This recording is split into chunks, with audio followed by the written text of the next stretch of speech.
Good morning, everybody, and welcome back to another episode of The News. We're out here 2025 in K-Country, Kananaskis. It's absolutely beautiful out here, and we are back to form. I'm very excited to get into it for the new year. I know it's already been a couple weeks, but here we are. We've got a great episode today. We're talking about a new variant of the GTD. We're talking to you about a new variant of the S650 Mustang.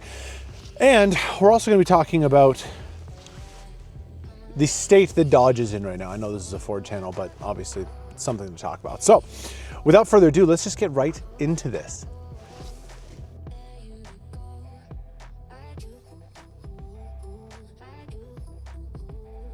Starting things off, we're going to be talking about the brand new variant of the GTD Mustang, the Spirit of America. So what you get during this is basically a dressed up GTD $300,000 Mustang with a new paint coat and a new racing stripe on it. The racing stripe is obviously the red, white, and blue. It's America, but more importantly, it is inspired by Craig Breedlove.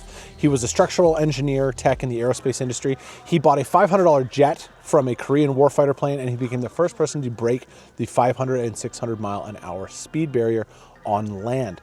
Breedlove's record-setting efforts in a sport dominated largely by European aristocrats and playboys helped inspire decades of American designers, engineers, and inventors, including the men and women from the Mustang GTD program. So what you get with this new fancy Mustang is an awesome design. You get a white body, and you get a racing stripes in race red and lightning blue, mimicking the iconic red, white, and blue Mustang Tri-Bar that debuted in 1964. The red, white, and blue, obviously it's American, but they also were the colors of Craig Breedlove's overalls, which is really cool. It's a nice touch.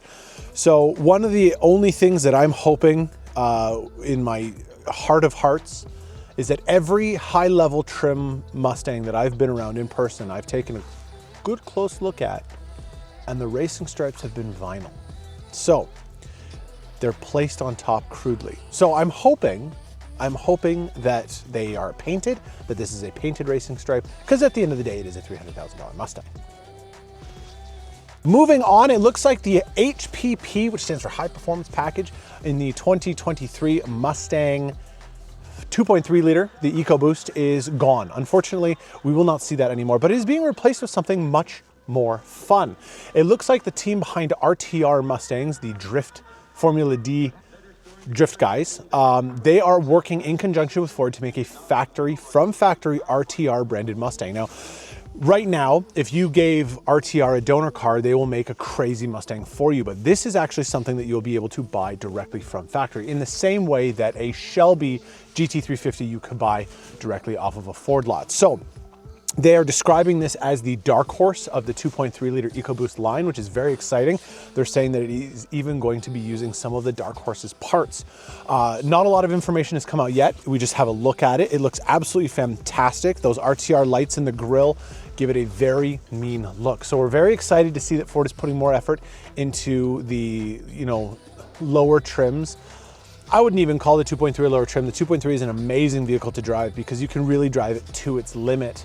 Whereas the 5 liter, you do kind of have to be careful because it is a very powerful vehicle. So we're really looking forward to learning more about this vehicle as the time goes. We will let you know more when we find out. But in the meantime, take a look at these photos and let us know what you think about RTR working with Ford to create a from factory RTR Mustang for you to buy. And last but not least, we need to talk about how Dodge is just reeling from its decision to take out its Hemi V8 and put in an electric motor in its Challenger. They are looking for ambassadors for Dodge to try and create some excitement around their new lineup of vehicles. And they've gone with the unfortunate name of the Badassador program. This is just all around a bad idea. This is one of the most cringeworthy things I've seen a manufacturer do in quite some time. It's very sad to see. I think that creating a electric muscle car out of one of the original muscle cars is one of the most alienating things that you could do to your fan base.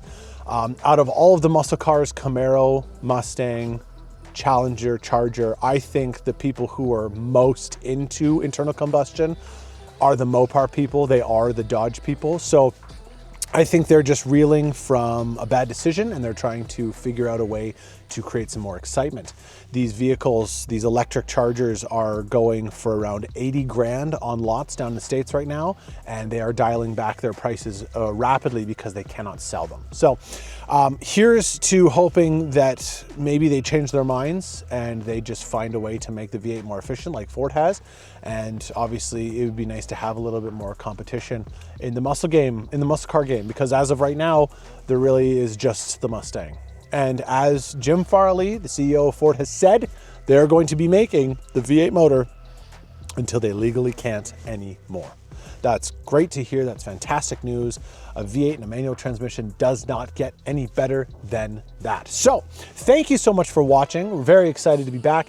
I'm going to be doing obviously these weekly again, bringing you guys more news around the Ford world. And obviously, if there's any questions you have, or if there's anything that you want to see, you let us know down in the comments. So thank you again for watching. Remember to like and subscribe, and we will see you next week.